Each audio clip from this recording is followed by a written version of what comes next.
Welcome to LBB.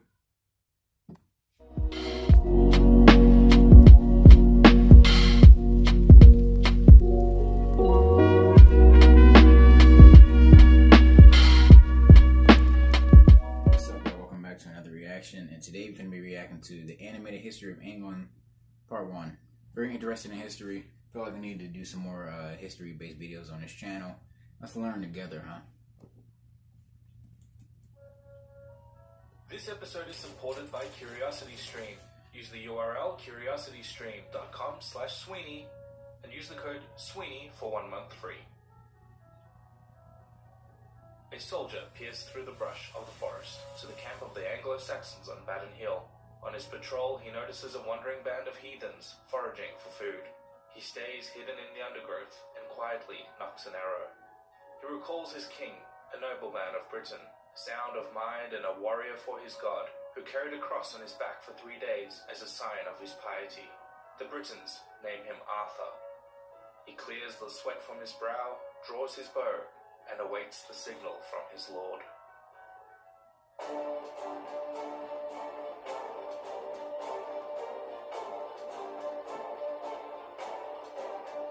Animation.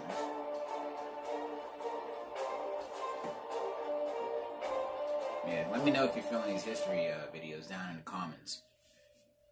The small kingdom on these fair isles, within touching distance of the European continent, would have a profound impact on world history. England, land of the Angles and Saxons, would conquer their neighbours and the whole world. But long before there was an England, or even before the Anglo-Saxons arrived, the land was inhabited by a mystical and warrior-like Celtic culture known as the Britons. The Celts had originated as a proto-civilization in the Hallstatt culture before migrating to most of Central and Western Europe. The Celts in Britain became what we now call the Insular Celts, divided into numerous tribes. That's crazy, man. Like, I don't know why I'm like so interested in like ancient history. Like I'd be on Wikipedia for like hours looking at like ancient Indian groups that came over to America, like the first wave of Indians that came over, and like you're talking about like a second wave that came over. I don't know, all this is just like really interesting to me. Called Britons. Britannia was the ancient Greek word possibly meaning painted ones, although the residents of England probably called their land Albion. Rome conquered England over several campaigns, bringing with them fortified Roman-style towns, baths, aqueducts, and circuses, and tons of roads. Roman life thrived in Britain, and the money paid to the station legions there contributed greatly to the British Caesar economy. was the first Roman. Emperor Hadrian's Wall now stands as a symbol of the extent of Roman control over the world, but they did often control areas north of the boundary in modern-day Scotland. They ruled the area for more than 3 centuries, fighting periphery peoples such as the Picts and Scots in Caledonia, as well as rebellious tribes in the south, most famous of which was Boudica, the Iceni queen who plundered the Roman cities.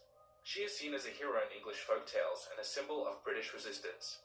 During the late Roman period, the Romans often enlisted the help of Germanic mercenaries to protect their lands, mostly the Angles, Saxons, and Jutes of modern-day Denmark and Germany. Christianity also arrived during this period due to the interconnectedness of the empire, and St. Albion became the first British martyr killed for his faith. During the very messy Roman collapse, the legions of Rome were called out of Britain and its status as a province would effectively end at this date. The Anglo-Saxons took advantage of the Roman collapse and invaded the island in 449, under the leadership of 2 brothers, Hengist and Horsa. The invasion was a mixed success, but would spur a huge continued migration of the Anglo-Saxons to form the basis of the first foundations of England, as the name literally means land of the Angles. The Britons fought hard against the Germanics, which spurred the first example of British literary fiction in the tales of many figures. English history only really begins with the invasion of the Anglo-Saxons, who established small kingdoms. They abandoned Woden, Thor, and Frey and adopted Christianity, establishing St. Augustine as the first archbishop in Canterbury. They did retain their language, which we now call Thursday English, like Thursday? of Old Low German, Crazy, Franconian, think and about Frisian, that. and also their top-down rule with the custom of local rulers as appointed by the king, such as earls and aldermen. One kingdom usually held influence over the others, and was sometimes granted the title of overlord.